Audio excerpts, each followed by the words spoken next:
экен. Бүгүн балдар ката менен иштейбиз. Сабагыбыздын максаты балдар каталар үстүндө иштейбиз. 3 сүйлөмдүн ичинен ката кетирилген сөздү таап, ката менен иштейбиз. Андан кийин ага билимиңерди турмушта колдонуп, туура так жазганга жана сүйлөгөнгө үйрөнөсүңөр. Туура ойлонууга, ыкчамдыкка, кунт койгууга тарбияланасыңар. Болот. Айдана бүгүн тапшырмаңарды жөнөткүлө. Бүгүн акыркы күн болду. Бүгүнтөн калсаңар, мен силерге тапшырмаңарды текшербейм, ошол боюнча чейреңерди чыгарам. Айдана башында айданадагы көптөгөн окуучулар тапшырма жөнөтүп аткансыңар, анан азыр такыр эле жөнөтпөй калдыңар. Эми маанайыңарды көтөрүш менен силерге өтүлгөн сабактан эле силерге мындай слайдты койдум. Биздин маанайыбыз жакшы болуш үчүн, сабакты жакшы окуш үчүн дайыма силердин маанайыңар жакшы болуш керек. Балдар менен силерге жагымдуу маанай каалайм. Эң биринчи биздин ден соолугубуз чың болгондо маанайыбыз жакшы болот. Аманчылык керек, жакшылык болуш керек. Дайыма жакшы сөздөрдү айтышыбыз керек. Жакшы сөздөрдүн аркасында ийгилик пайда болот экен. Анан мээрим болгондо биз жакшы маанайда болот экенбиз. Баарыңарга жакшы маанай каалайм. Анда сабакты баштайлы. Ката кетирилген сүйлөмдү тапкыла дейт. Бул жерде сүйлөмдөн ката кетирилген сүйлөмдү табабыз да, ушул бул сүйлөмдөрдүн арасында ката кеткен сөздөр бар. Мына ошол сөздөрдү табабыз. Биринчи сүйлөм. Асан терекке ыкчамдык менен чыгып бара жатты. Байтемир өзүнүн күчүгүн эшикке калтырууну каалаган жок. Мугалим аны жүрөккө тийчү сөздөр менен тарбиялаганга өттү дейт. Ушул 3 сүйлөмдүн ичинде бир сүйлөмдө ката бар. Кана табабыз. Ким табат? Кайсы сөздө ката бар? Кайсы вариантта ката бар? Кана балдар, баа коем силерге класс ишинен да баа коем, чейреңер чыгайын деп атат. Кана биринчи тексттин ичинен ким табат? Терекке. Кайсы жерде турат терекке? Терек деген сөз жок бул жерде. Терек деген сөз жок. Табабыз. Кайсы сөздө ката бар? Ким табат болула балдар? Жок, бул жерде мен неме болуп калган, сөздө ката бар. Бул жерде чыгып бара дегенди ортосунда бөлүкчө бар. Мен муну шашып жазып ката кетип калыптыр. Мындай сөздөрдүн арасында карасаңар. Мугалим таптыкпы? Ким табат? Балдар таба алабызбы?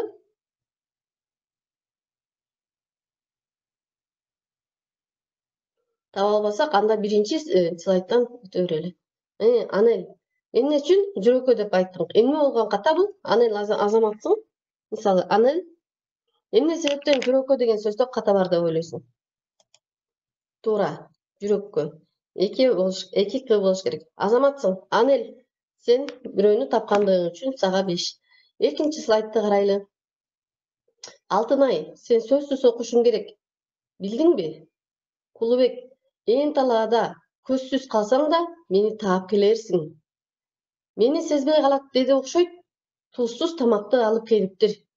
Деген сүйлөмдүн ичинде бир ката бар. Ким табат? Кана, ким табат? Жок, аны туура эмес.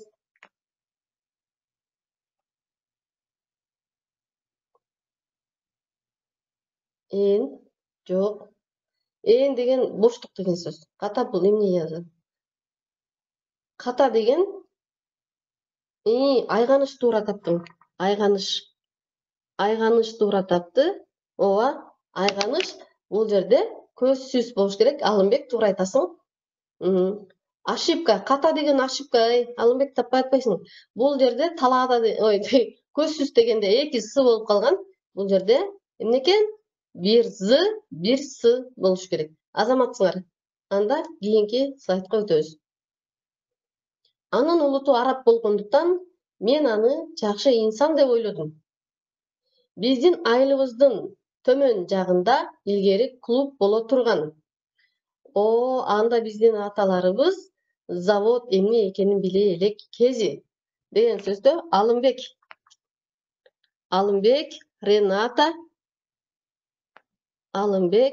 Рената, Санжар, Нурбол эмне бысы дедиң, Нурбол, Дагы азаматсыңар.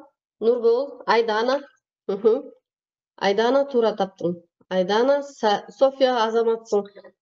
София клуб деген сөздө клуб деп жазылат, Мынакей. Туура таптыңар балдар, азаматсыңар. Кийинки сүйлөм. Ката кетирилген сүйлөмдү тапкыла. Тайэне, тойдон кайткан учурда мени эстен чыгарбаңыз. Макулбу?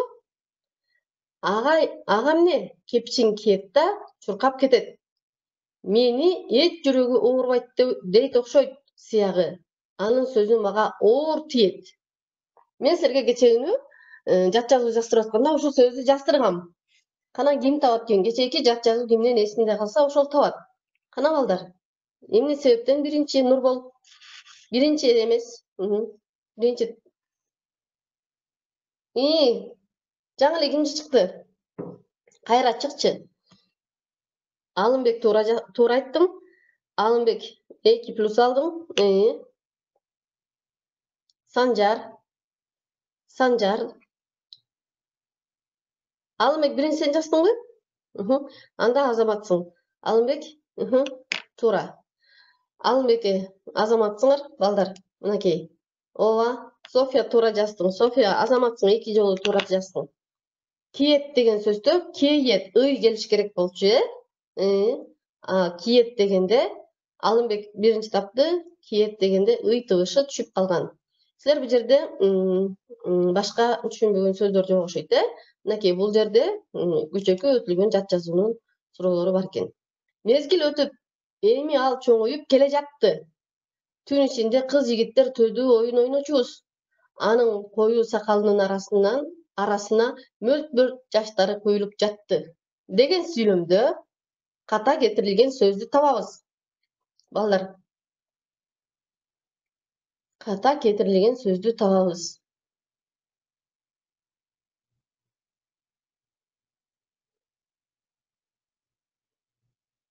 Биз кечээ өткөнбүз.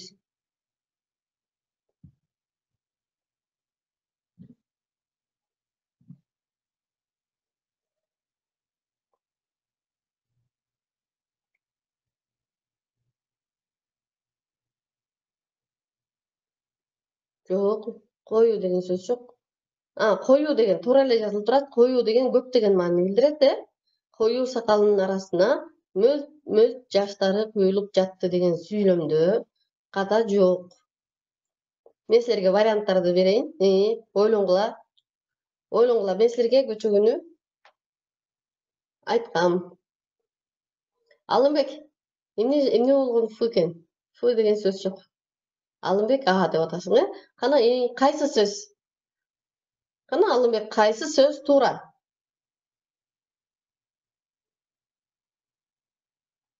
Кайсы сөзү туура? Алымбек азаматсың. Алымбек дагы бир жолу туура тапты. Чоңоюп деген сөздө ю тыбышы менен жазылыш керек болчу. Мен силерге көчө айткан болчумун, чоңоюп дегенде ю тыбышы жазылыш керек болчу. Ошондуктан биякта у деген ката болуп эсептелет. Ошондуктан мен силерге мезгил өтүп ал чоңоюп келе жатты дегенде ю тыбышынын ордуна юбулду менен таптыңар. Азаматсыңар. Силер бул катанын үстүндө дагы дептериңерге жазып иштегиле. Кийинки сүйлөм. Ал Түндүк Африка тараптан окшойт сыягы. Бизге Чыгыш Европа тараптан келдим дебедиби? Ал бир канча Түштүк Американын аймагына барып келген адам. Деген сүйлөмдөрдүн арасында кайсы сөздө ката бар? Кайсы сүйлөмдө кайсы сөз ката? Кана ким табат? Ким табат?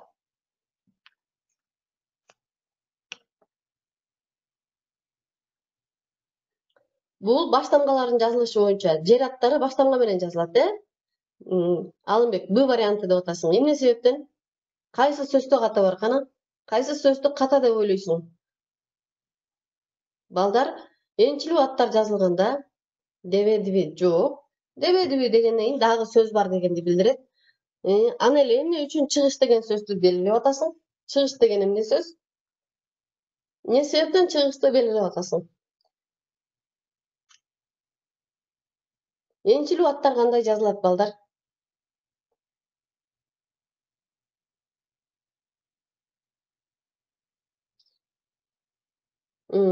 Анель, ооба. Эмне себептен? Эмне себептен баштоо кичинекей тамга менен жазылат? Салыштырабыз балдар, табабыз. Кана, ката кеткен сүйлөмдү тапкыла. Эч ким таппайбы?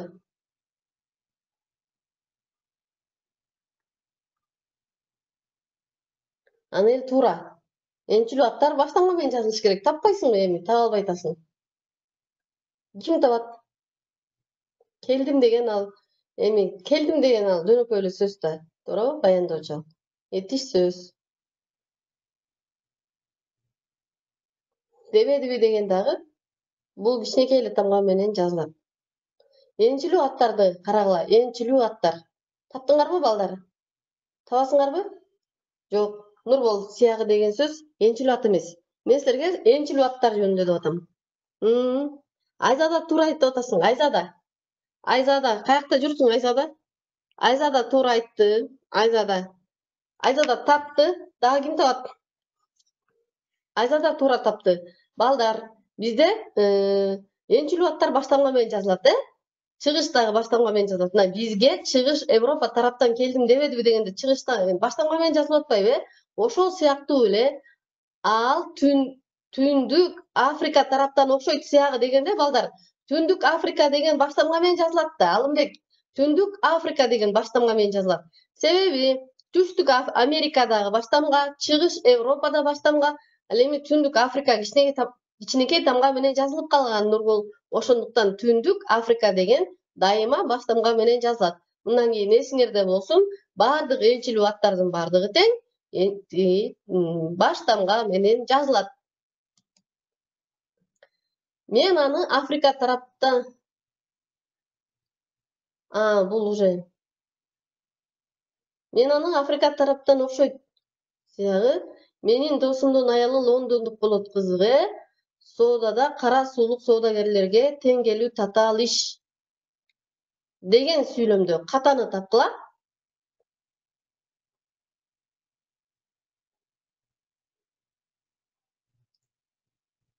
Жок. Досумдун аялы, ооба, бул жерде ката, андай ката болуп эсептелбейт. Бул орфографиялык ката болуп калат.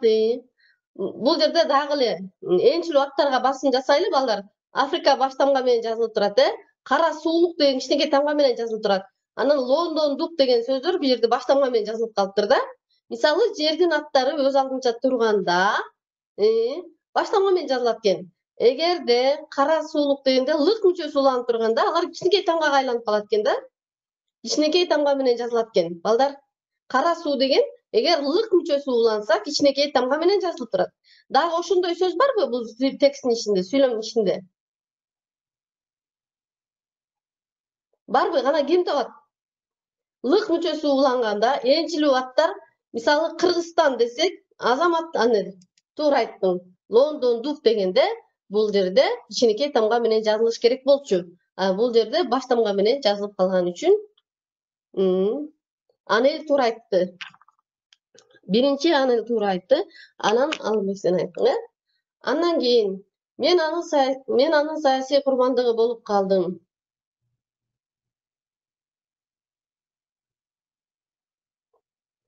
Макул.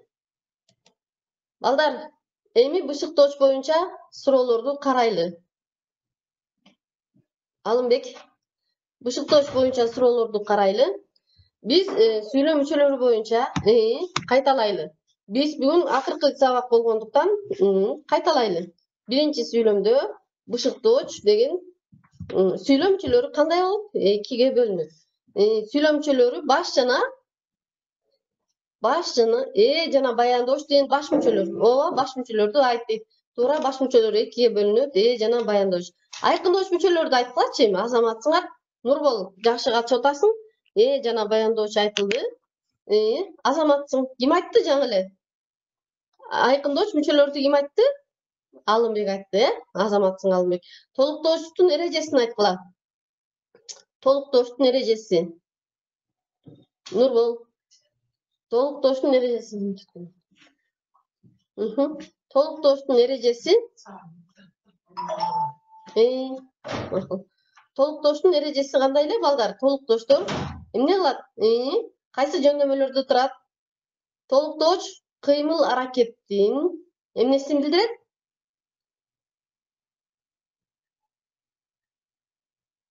Жатыш жөндөмөдө. Дагы кайсы жөндөмөдө болот? Жатыш жөндөмөдө. Толуктош дагы кайсы жөндөмөдө? Табыш дагы. Аны эле туура айттың дагы. Барыш дагы.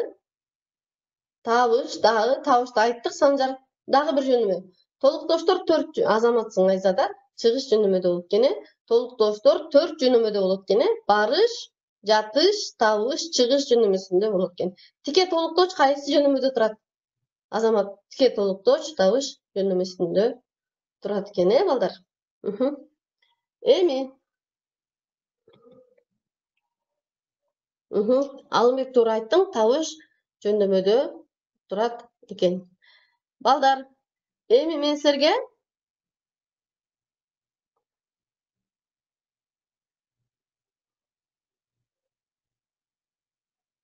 кайталоо иретинде өткөндө биз өтпөдүк беле, билесиңерби? Жандоштук, толуктош дегенди билесиңер да, ошондо мен силерге видео коюп бергем. Ошол видеону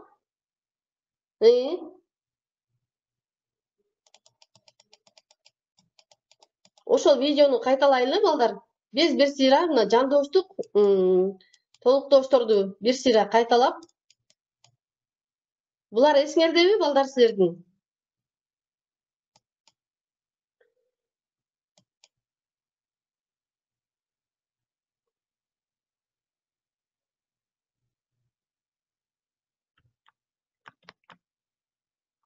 Жакшы менен жолдош болсоң жетесиң буратка, жаман менен жолдош болсоң каласың уятка дейт. Бул жерде жандош сөздөрдү тапкачы.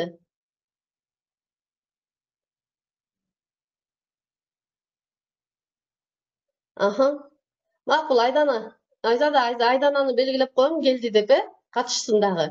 Кана жандоштук байланыштагы жандош сөздөр кайсылар экен?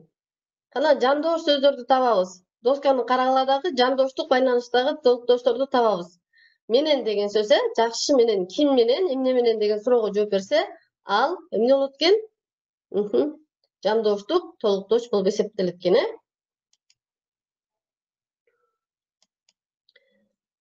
Азамат Алымбек жандоштук толуктош болуп эсептелет.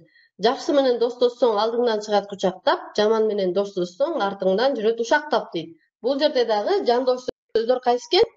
Жакшы менен, анан Санжар, азаматсың Санжар. Жаман менен деген сөздөр экен, Эми балдар, мен силерге жандош боюнча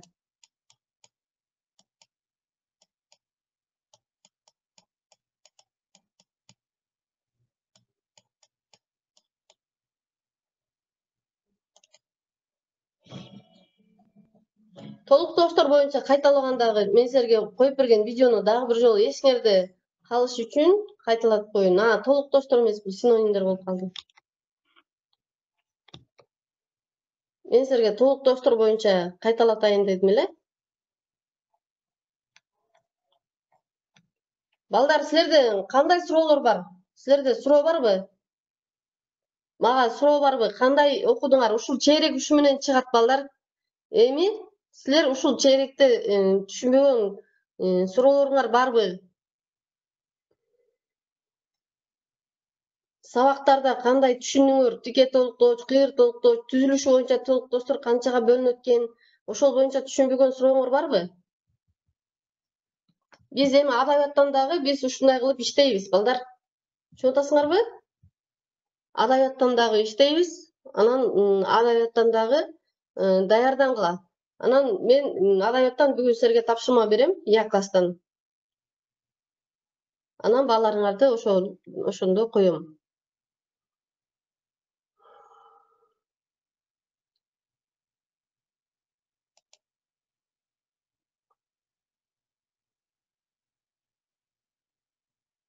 Каяка жөнөтүшүм керек? Бааларыңарды каяка жөнөтүшүм керек?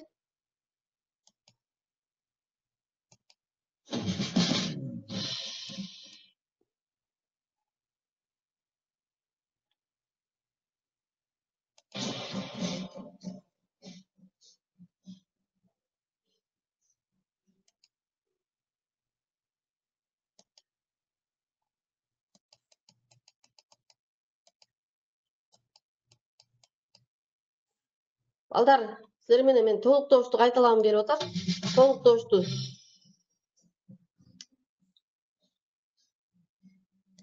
Угулуп атабы силерге?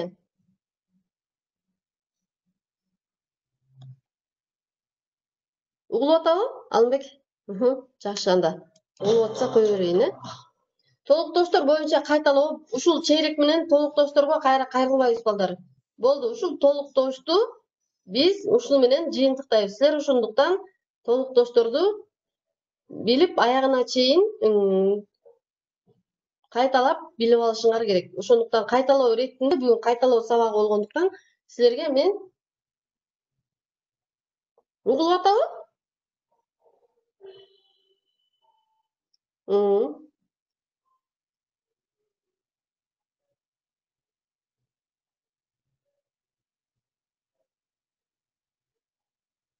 Ооба, кайталоо. Кыймыл аракет менен байланышат балдар. Кыймыл аракет баяндооштон суроо беребиз. Баяндооштон кыймыл аракеттен суроо беребиз да. Мисалы, кечээ Сейилбактан Жоомартты көрдүм дейт. Ооба. Көрдүм деген баяндооч. Ооба, байланышып турат. Тике толуктооч, азаматсың Алымбек, бул тике толуктооч, Сулуу көпөлөк сары күлгө конду. Барыш жөнөмөсүндө болгондуктан конду деген сөздөн суроо берилди, эмнеге деген. Барыш жөнөмөсүндө кандай толуктооч бул? Сабак бүттүбү? Айганыш. Сабак бүтерек. Жатыш жөнөмөсүндө адамда түркүн кыялдар болот деген сөздө жатыш жөнөмөсүндө болгондо бул болот деген баяндооч менен байланышып